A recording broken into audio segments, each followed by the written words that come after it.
Bonjour, j'ai la grande joie de vous présenter plusieurs extraits de ce livre de Marc Brazzi, 365 jours de guérison. Ce sont des méditations qui reposent sur des versets bibliques.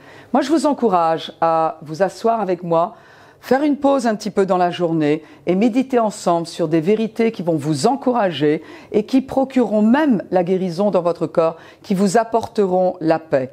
Je vous dis donc bonne méditation, que Dieu vous bénisse. Bonjour, aujourd'hui nous allons lire une méditation dont le titre est Jésus, l'image du Père. D'après Colossiens 1, 13, 15. Le Père nous a délivrés de la puissance des ténèbres et nous a transportés dans le royaume du Fils de son amour, en qui nous avons la rédemption, la rémission des péchés. Il est l'image du Dieu invisible, le premier-né de toute la création. Le monde a une fausse image de Dieu, car il lui a été présenté comme étant l'auteur de tous ses problèmes. Dans l'imagination des incroyants, Dieu est assis dans les cieux, tenant une longue massue dans la main, à l'affût de la moindre erreur humaine qui justifiera le coup qu'il va assonner sur la tête du pécheur. Autrement dit, ils sont certains que Dieu est celui qui envoie des maladies, vole l'argent, ou qui a voulu la mort de certains membres de leur famille. Pour savoir qui est réellement Dieu, il faut se tourner vers Jésus. Il est le seul à avoir montré la véritable image de Dieu. Jésus, qui est appelé l'image du Dieu invisible, dans Colossiens 1,15, a dit « Si vous m'avez vu, vous avez vu le Père ».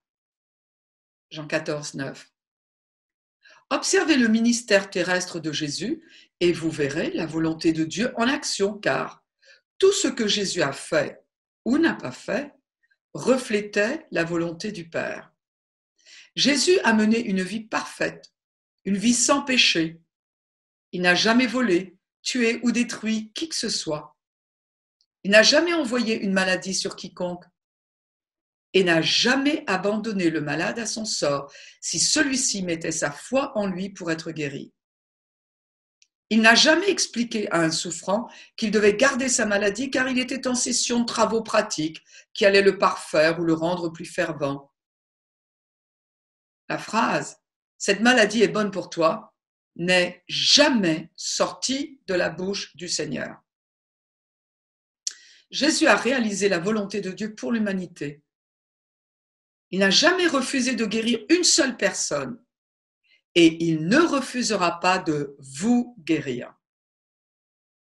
Maintenant à vous de proclamer votre foi en répétant après moi « Jésus a guéri chaque personne qui est venue à lui avec foi. » Hébreux 13, 8 dit que Jésus est le même hier, aujourd'hui et éternellement. Je m'approche de lui avec foi, confiant qu'il me guérira. Je vous dis à très bientôt. Bonne santé. J'espère que vous avez été grandement encouragés en entendant ces méditations et que cela vous a amené à réfléchir, à remettre des priorités en place, à vous lancer par la foi, à faire confiance en Dieu et que vous êtes encouragés à lire davantage de la parole de Dieu.